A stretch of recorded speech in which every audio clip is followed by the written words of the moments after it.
Sometimes one of the hardest things about behaviors is simply understanding them. And what I want to explore is this idea that actually all behaviors make sense once we have enough information or data points. When we take a behavior, let's say a child throwing a tantrum, and we look at it in isolation, we may find it to be incredibly confusing. Why is this child throwing a tantrum? This doesn't make sense. It just must mean that they're not getting what they want. Whatever that may be, when we're looking at it and judging it with just the little bit of data points that we have. But when we zoom out and we ask the question, why does that tantrum make sense? Why was that tantrum actually necessary? Well, now all of a sudden, that's a whole new conversation. And that place of curiosity now opens us up to being able to look at more data points. So, in that situation, maybe what it does is it opens our mind to, you know what? This kid only got like 7 hours of sleep last night. Or maybe this child hasn't had enough food today.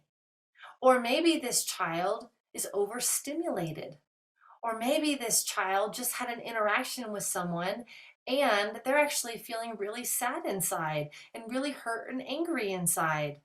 All of these pieces that then make us go, oh, I get why the tantrum makes sense because we're tired or we're hungry or we're agitated or we're trying to get attention because you know what? We've been isolated, we haven't had attention, whatever it may be. So I want us to just consider that concept that actually all behaviors make sense when you get enough data points and when you look at it from big picture.